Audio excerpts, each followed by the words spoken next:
Está gravando. E aí, pessoal, boa noite. Como eu tinha combinado com vocês, eu queria fazer uma aula de laboratório, né? Eu sei que eu avisei com pouca antecedência, então não foi possível a maioria dos alunos comparecerem, só o Bruno está aqui, tá? Pode dar oi para a galera. Então a gente vai fazer o seguinte, eu quero aproveitar, né, vamos virar aqui um pouquinho a câmera, eu quero aproveitar aqui a bancada e mostrar um pouco dos equipamentos que a gente tem quando for tratado o assunto de eletricidade e magnetismo, tá? Primeiro ponto, primeira coisa que a gente tem que tratar quando for falar de magnetismo propriamente dito é usar o ímã, né? Quais são as características de um ímã? Um ímã é um material que naturalmente ele produz um campo magnético. E como é que a gente consegue detectar um campo magnético? Usando uma bússola, por exemplo, tá? A bússola, quando ela está... Deixa eu ver se eu consigo fazer vocês visualizarem. A bússola, quando ela está em repouso, tá? Ela está alinhada ao campo magnético da Terra, tá? Então, se eu girar aqui a bússola, por exemplo, com o passar do tempo, a agulha, ela vai se alinhar ao campo magnético da Terra, tá? E aqui só uma curiosidade, por que a Terra tem campo magnético? Alguma ideia, Bruno? Hã? O núcleo de ferro em movimento, ele gera esse carga em movimento, gera o campo magnético, tá?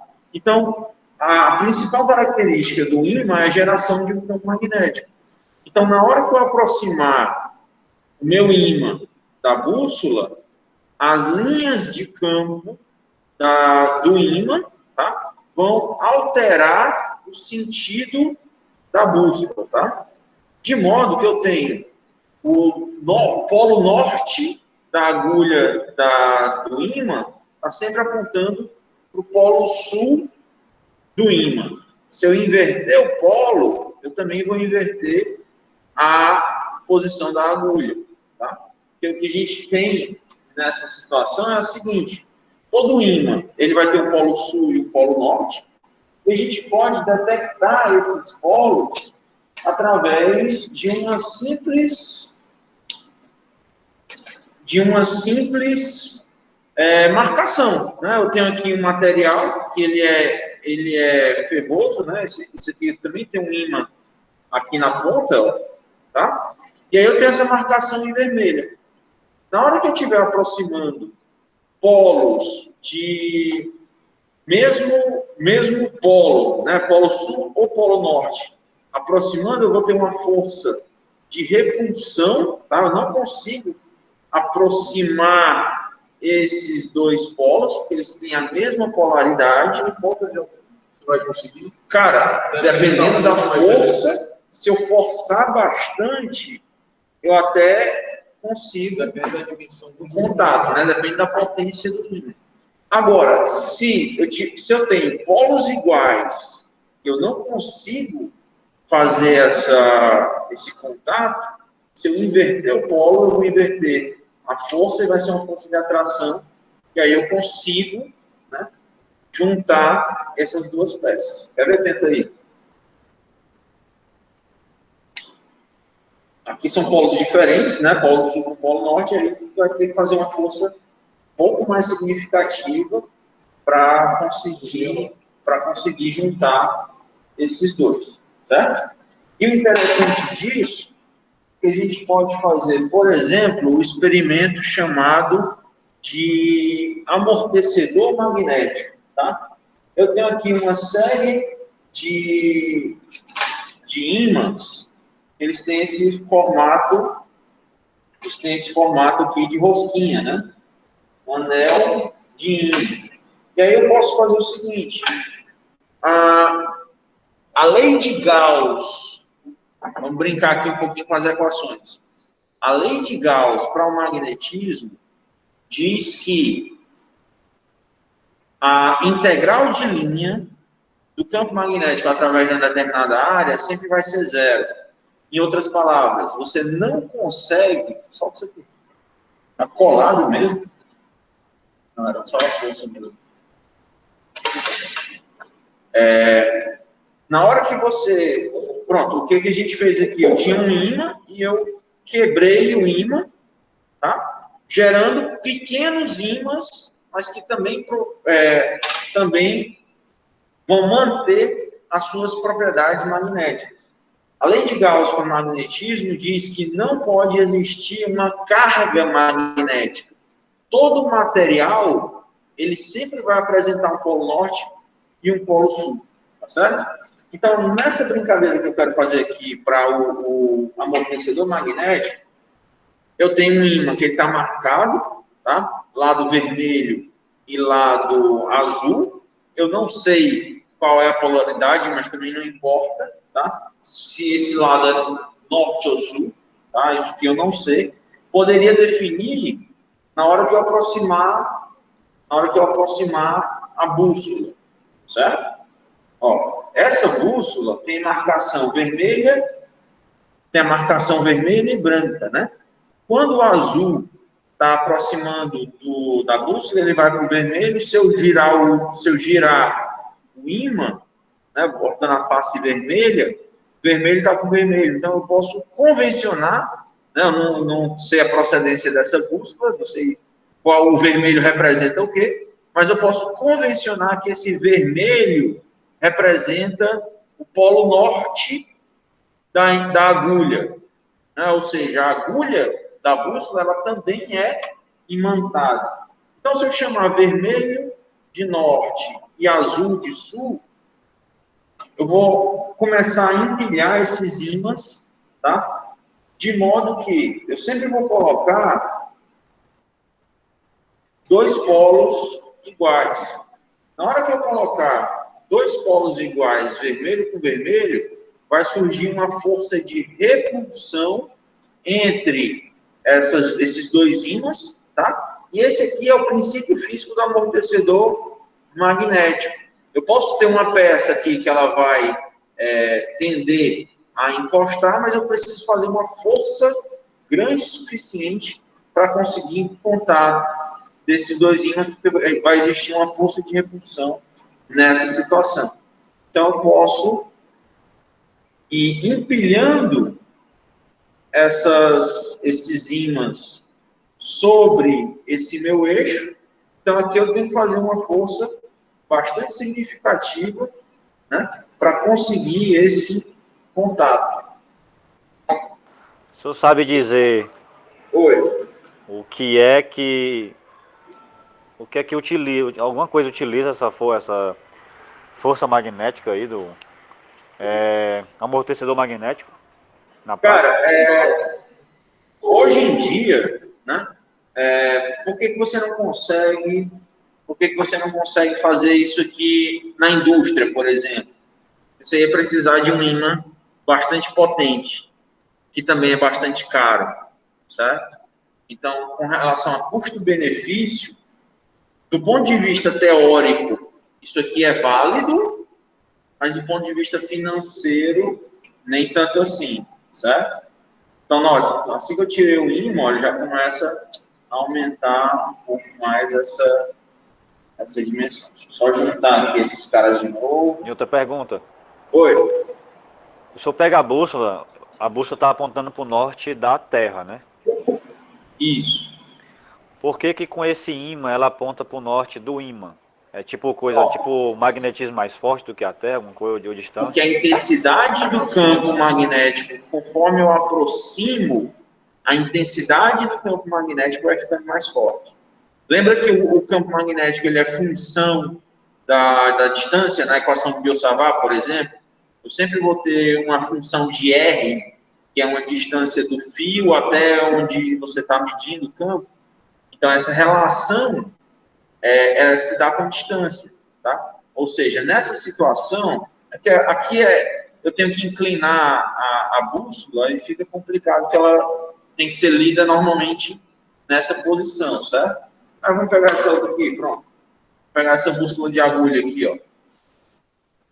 Essa bússolazinha, ela tem também uma marcação vermelha, tá? E tem também uma marcação branca. Então, a agulha, essa bússola, ela está apoiada sobre esse suporte. Na hora que eu não tenho nenhum ímã por perto, ela está apontando para o polo norte, né? O polo sul da agulha está apontando para o norte magnético. E aí, conforme eu for aproximando o ímã da agulha, deixa eu ver se vocês conseguem visualizar. A partir do momento que eu estou aproximando o ímã da agulha, a intensidade de campo magnético gerada pelo ímã vai ser maior do que o campo magnético da Terra. E aí eu tenho que a agulha chega a atrair o tanto que ela vem para Então, cá. se eu tivesse outro ímã aí do lado, mais forte do que esse aí, ela iria para o E apontar para o outro campo lado. magnético mais forte. Vamos ver. Eu tenho outro ímã aqui. Vamos pegar essa haste aqui, que também é ímã, né? E aí eu vou aproximar. Bruno, segura bem aqui, ó. Isso. Mas tem que aparecer lá, isso. Aí eu vou fazer agora o seguinte. Com um ímã, eu vou trazer a agulha para cá, certo? E com o outro ímã que tem intensidade maior, peraí, deixa eu só... Ó. Se eu tirar esse, o branco está apontando para a esquerda, tá? Se eu acrescentar o outro, a intensidade do campo magnético é maior. Então, o campo magnético desse ímã de neodímio é mais forte do que o campo magnético dessa minha haste imantada, tá? Então, tem a ver com a intensidade do campo magnético, certo? Beleza. Ah, outra coisa interessante. Todo material vai interagir com o campo magnético? Não necessariamente, tá? Para isso, eu tenho classificações de material quanto ao magnetismo. Eu tenho aqui uma barra de cobre, tá? Ao aproximar o ímã, nada acontece. Eu tenho aqui uma barra provavelmente de alumínio, também, novamente, se eu aproximar o ímã, nada acontece.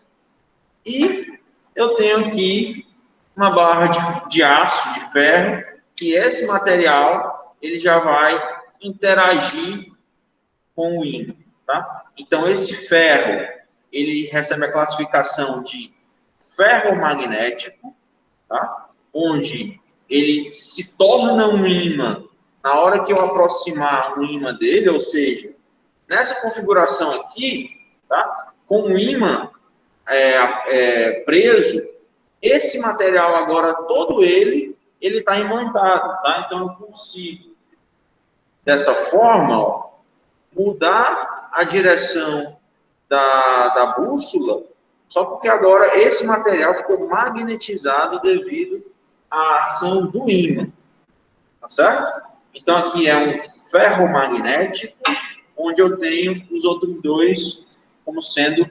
diamagnéticos, certo? Eles não interagem com campos magnéticos, enquanto esse outro, ferromagnético, ele já tem uma interação bem mais presente, tá? Isso se dá, e é interessante a gente estudar isso se dá devido às configurações dos átomos dentro do material. Ou seja, esse material ferromagnético, ele tem uma facilidade maior de os elétrons, dos campos magnéticos dos átomos que compõem esse material se alinharem ao campo magnético externo. Outra coisa interessante que eu quero mostrar para vocês hoje é o seguinte. Vamos verificar, através da lei de Biot-Savart, por exemplo, só pegar.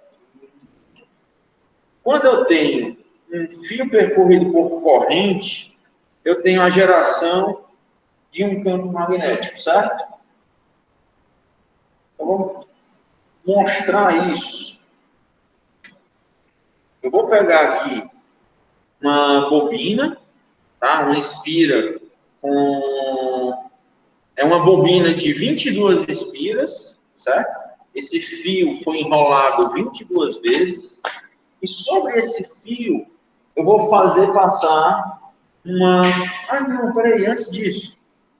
Vamos fazer bagunça. Vamos usar a limalha de ferro. Seja o que Deus quiser. Bom, para fazer esse experimento... Opa, já começou. Vou fazer só assim. Eu vou colocar um pouco de limalha de ferro nessa bancada, certo? E depois eu vou colocar o ímã para a gente ver o que é que acontece, tá? Quais são as configurações. Aqui, esse experimento serve para a gente ver as configurações de linhas de campo magnético. Vou botar um tantão assim. E pronto.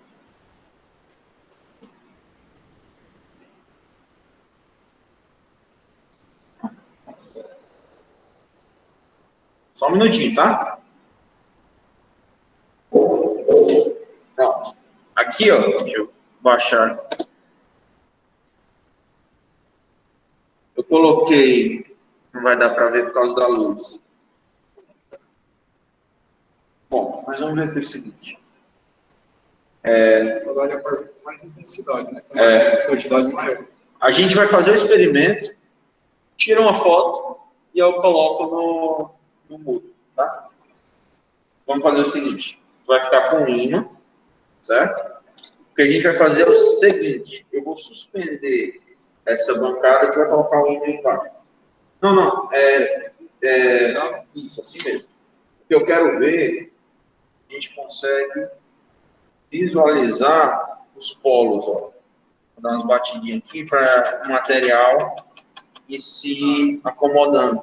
Aqui eu consigo visualizar as regiões de polos, que é onde as linhas de campo magnético elas estão se juntando. O legal também é que é o seguinte, ó, como esse são dois ímãs e eu tenho também uma região aqui no meio, ele também gerou linhas de campo nessa situação. Então vamos refazer. Tira um desse. Vamos botar só um maior? Não. Definitivamente não. Então, bater aqui um pouquinho, só para desmanchar as linhas de campo.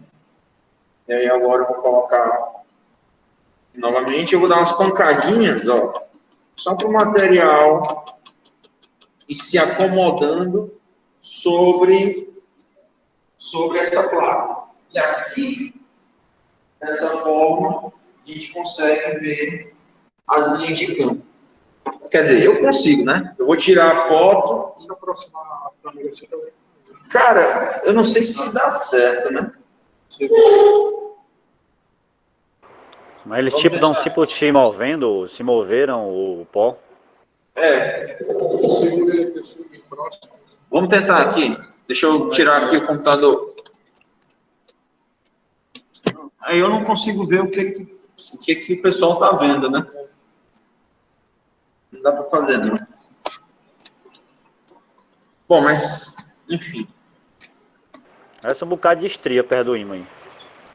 Justamente. E essas estrias, como você está vendo, é a limalha de ferro se acomodando, né? Se alinhando ao campo magnético do ímã que está colocado aqui embaixo. Eu não deveria, mas vou colocar um ímã mais forte aqui para a gente ver o que está acontecendo. Tá? Dessa forma, eu consigo visualizar como é que é o comportamento. Já tem mais força para puxar, né? Esse aqui é bem mais potente, né? Ó. Então, eu vou usar esse ímã até para limpar aqui até para limpar essa limalha, eu vou usar esse ímã mais forte, ó. Tá?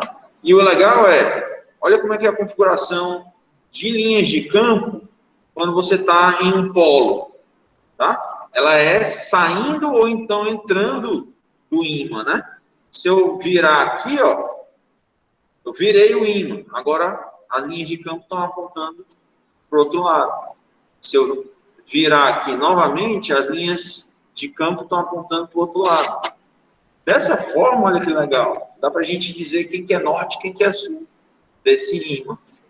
Porque as linhas de campo, elas sempre saem do polo norte e vão para o polo sul. Né? Então, se ele está alinhado, vamos lá, se ele está alinhado nessa situação aqui, ó, posso dizer que esse lado aqui é o norte e o lado contrário é o sul.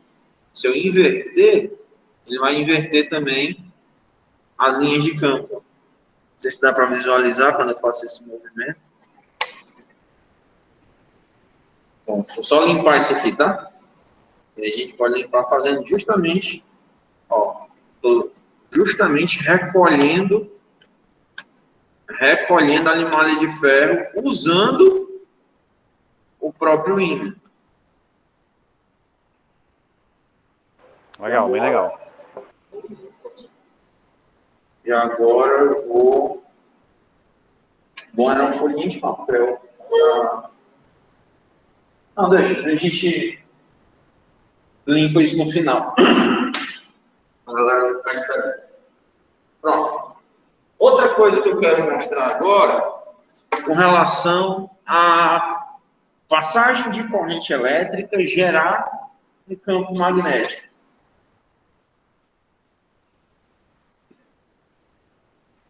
Cuidado para não sujar os ímãs, né? Pronto. Vamos pegar esse experimento, tá? Eu tenho uma bobina de 22 espiras. E sobre essa bobina, eu vou fazer passar uma corrente elétrica gerada por 2 pilhas, certo? Nessa situação, o que vai acontecer? Eu vou ter um eletroímã, tá? Dessa forma, eu tenho a geração de campo magnético através da passagem da corrente elétrica pela bobina, pela espira, certo?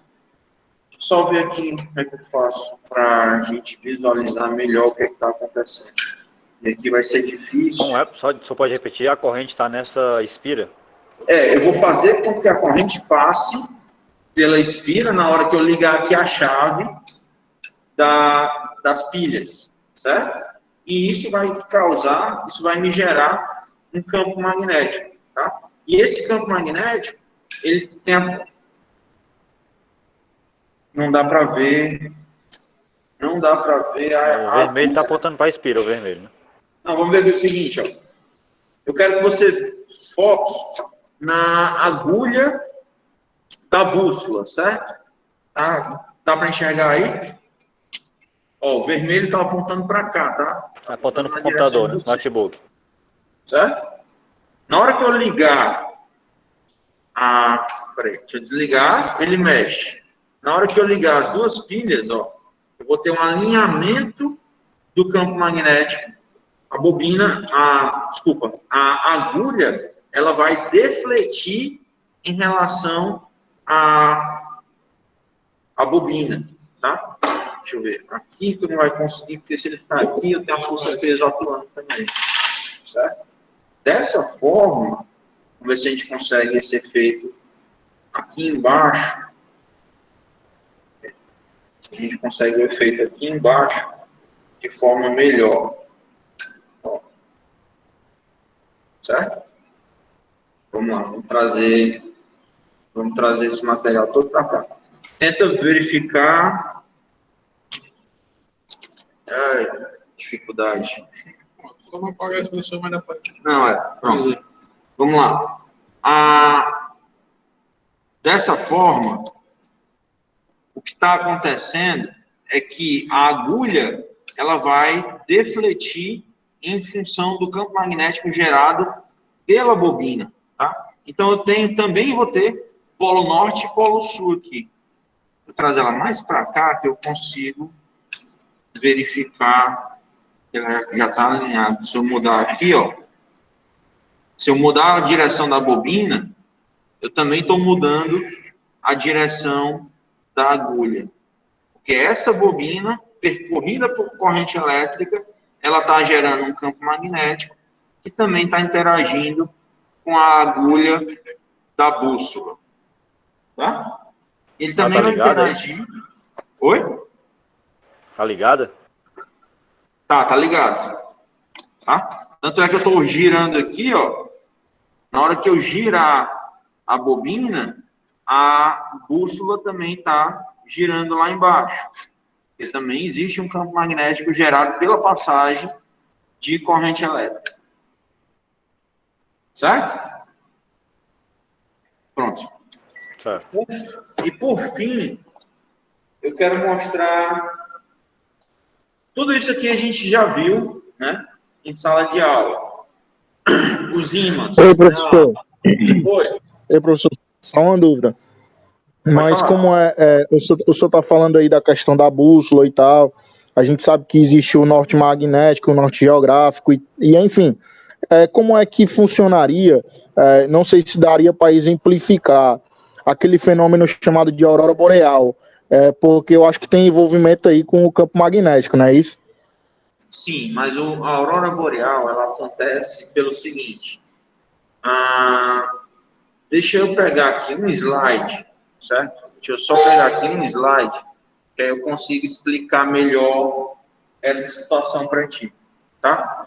Mas vamos fazer o seguinte, Anderson. Deixa eu mostrar mais um experimento, e aí eu fecho isso aqui, e aí a gente conversa sobre a parte de aurora boreal. Eu quero mostrar mais uma coisa. Não, tranquilo. Antes Tranquilo, show de bola. Antes de eu ir para a parte teórica, tá certo? Bom, tudo isso a gente já viu até agora, tá? Bobina, solenoide, né? Solenoide, bobina. Aplicação. Cuidado, né?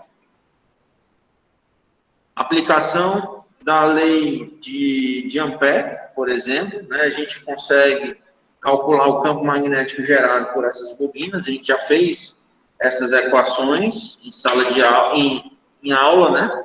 E agora eu quero mostrar para vocês esse assunto aqui é o que está faltando a gente ver, tá? Eu tenho aqui um conjunto de bobinas, certo?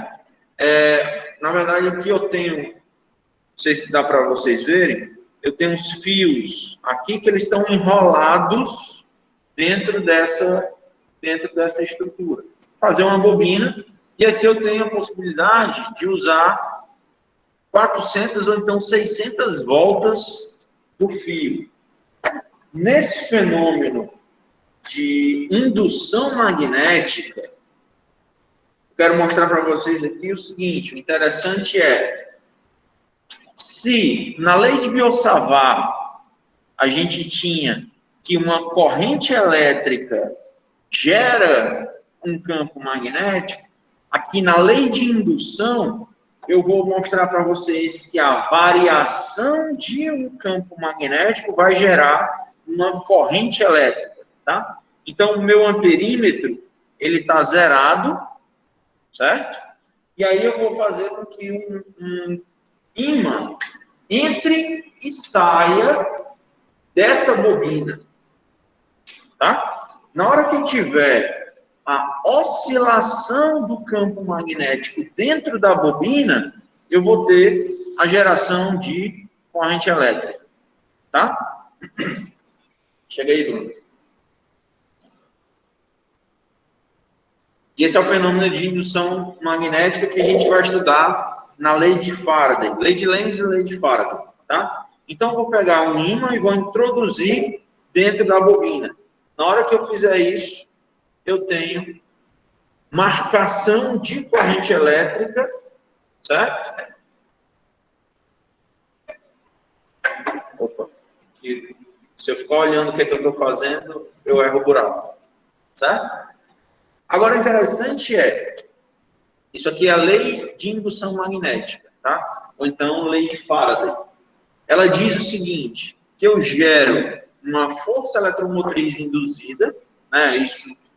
Isso é uma DDP que está sendo aqui medida pelo amperímetro através de uma corrente elétrica, tá? Isso é função da derivada do fluxo magnético em função do tempo.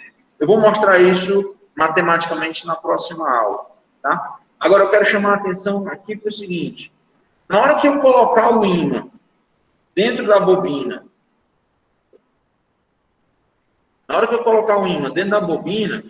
a corrente que está marcando é zero, certo?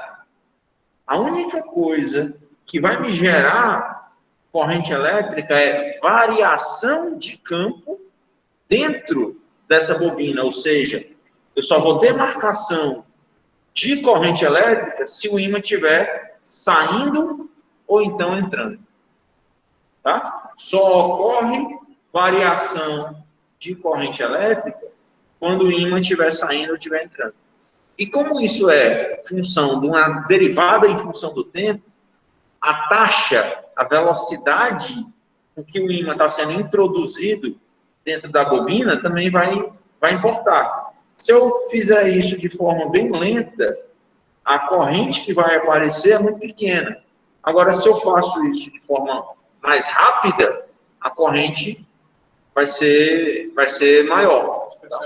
Porque o campo magnético variou de forma mais intensa dentro dessa bobina e aí eu consigo obter valores maiores de corrente, porque é função da maior variação do campo, certo? Outra coisa que é interessante, esse meu amperímetro, ele tem valores positivos e valores negativos, certo? Na hora que o ímã estiver entrando na bobina, ele vai marcar negativo. Na hora que o ímã estiver saindo da bobina, ele vai marcar positivo. Isso é... Deixa eu só compartilhar a tela aqui, só para mostrar para vocês, escrever a equação, que aí fica mais fácil da gente verificar. Deixa eu compartilhar a tela. Pronto. E aí eu vou precisar da tela compartilhada para explicar a Aurora para o Anderson. Mas vamos lá. Além de indução magnética, ela diz o seguinte: a força eletromotriz induzida é igual a menos o fluxo de campo magnético em função do tempo. Onde esse fluxo de campo magnético, a gente já viu que o fluxo de campo elétrico é a mesma coisa, só que o fluxo de campo magnético é a integral do campo em função de uma certa área. No caso aqui da minha bobina, a área, deixa eu só voltar aqui, só para eu ver o que eu estou fazendo. Pronto. Ele não mostra a minha tela. Tá, depois eu mostro para vocês. Deixa eu só parar aqui a apresentação. Volto já. Pronto. Na hora que eu pego um fluxo de campo magnético, isso é, o campo magnético em função de área, né? Então, a área que você está usando é justamente essa área de dentro da bobina, tá? Vou apresentar aqui de novo.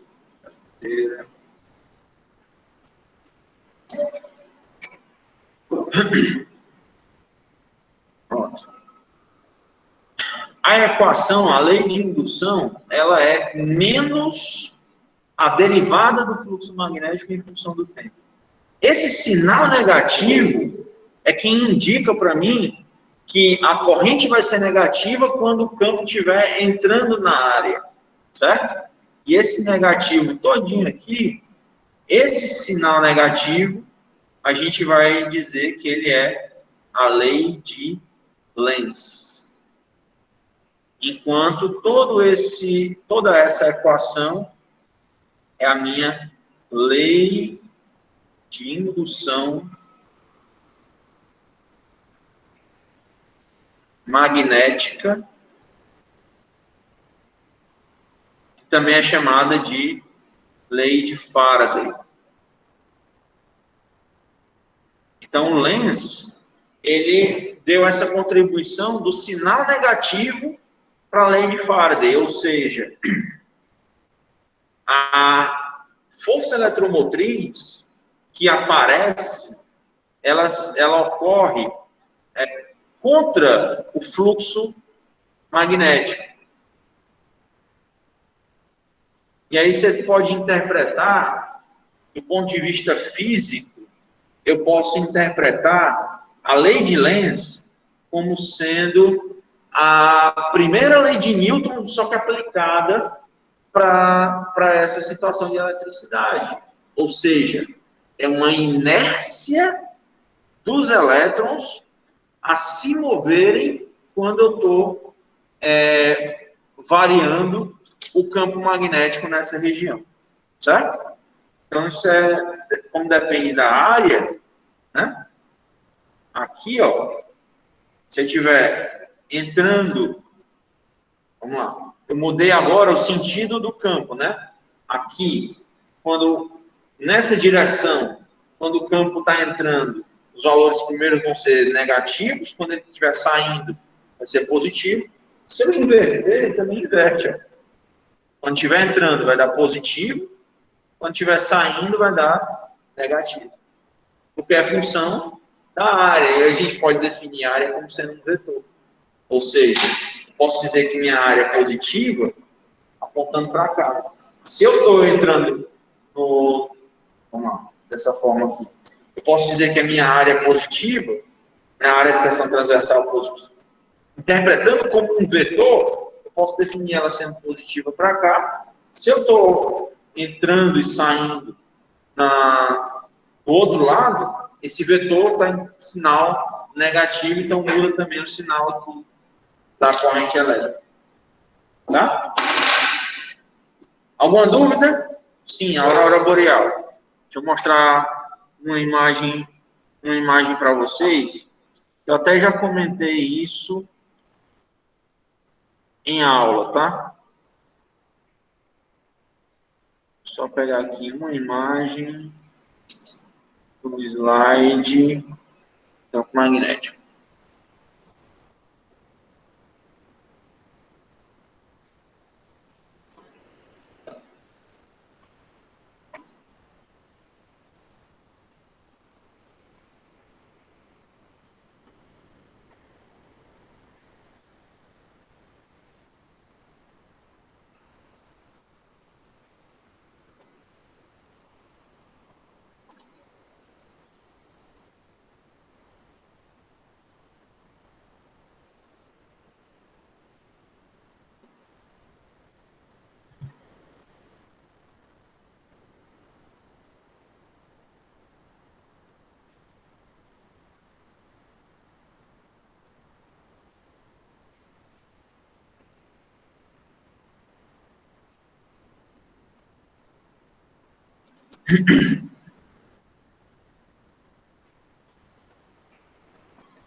Vamos lá.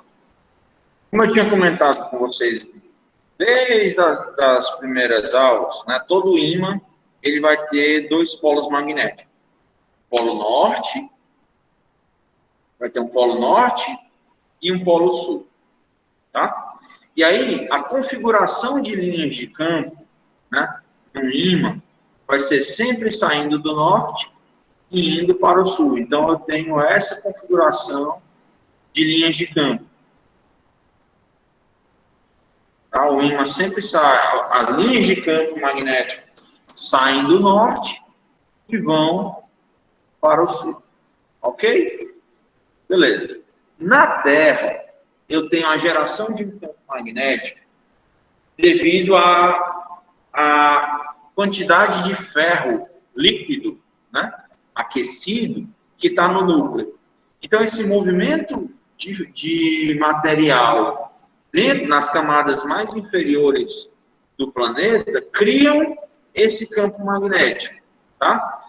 De modo que, quando o campo magnético terrestre, né, com as linhas de campo saindo do norte e indo para o sul, vai ter uma certa região polar, tanto no Polo Norte quanto no Polo Sul, onde essas linhas de campo são menos intensas, tá? Que é justamente essas regiões aqui, ó, onde nessas regiões eu não vou ter linhas de campo, não vou ter campo magnético nessa região. Seria justamente uma região onde o campo é menos intenso. Dessa forma, o que ocorre é uma partícula carregada lançada pelo Sol, por exemplo, através de ventos solares e tudo mais, quando ela interage com a atmosfera, ela gera esse fenômeno de aurora boreal. E esse fenômeno ele só pode ser visto nas regiões polares, porque são as regiões, vamos colocar assim, desprotegidas do campo magnético da Terra. Se a Terra não tivesse nenhum campo magnético, tá? A gente poderia, na região equatorial, ver essas auroras boreais. Só que isso não ocorre devido à proteção do campo magnético. Certo? Show de bola, professor. Obrigado aí, viu? Tranquilo. Mais alguma dúvida? Não, ficou claro, ficou claro. Aí tem uma série de fatores que se estuda, né? Inversão de campo magnético, por que o campo magnético muda, isso tem a ver com, aqui é só curiosidade, tem a ver com, como eu comentei, né? Com o movimento de ferro dentro do núcleo do planeta. Então, se essa quantidade, se essa massa de ferro, ela está acelerando ou desacelerando devido ao movimento de rotação, aí eu tenho essas variações do campo magnético. E o campo magnético, ele, por conta desses fatores, ele não é estático, ele fica mudando com o passar do tempo. Então eu vi uma vez na internet, agora não lembro onde, que mostrava a posição do polo sul magnético com o passar do tempo. Então, o ponto, né, considerado o polo magnético, ele fica migrando de tempos em tempos. Ele não é estático, não é totalmente parado. Tá? Bom, galera, tem alguma dúvida? Eu acho que foi válido mostrar alguns experimentos assim, né? Já que a gente não pode estar presencialmente ainda, mas eu queria ter feito já essa aula de laboratório com vocês, até para a gente ver na prática, né, os resultados das equações que a gente trabalha tanto. Tá bom? Então, vou encerrar por aqui. Mas assim, foi bem proveitoso, viu, professor? Por mais que tenha sido online, né? Assim, a metodologia aí que o senhor utilizou ficou bem bacana. Pois eu tentei. Eu tentei. Eu vou fazer o seguinte: qualquer coisa, eu vou já tirei a foto, né, da limalha de ferro, eu vou postar depois lá no Moodle, certo? Se tiver alguma dúvida também, escreve lá que eu respondo. Tá bom? Show. Eu vou encerrar aqui. Beleza, professor, beleza. Foi muito boa aula. Boa noite. Obrigado, boa noite. Valeu, boa noite.